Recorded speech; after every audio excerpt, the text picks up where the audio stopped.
This is an early thick rod 1UZ that I've had sat here for, I don't know, at least a year. And I've seen other 1UZs that have been sitting for a while and they've been going rusty. Getting rust on the cam loads.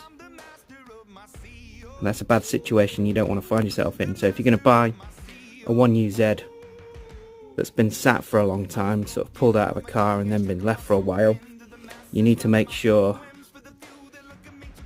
that it looks okay and there's no rust in it.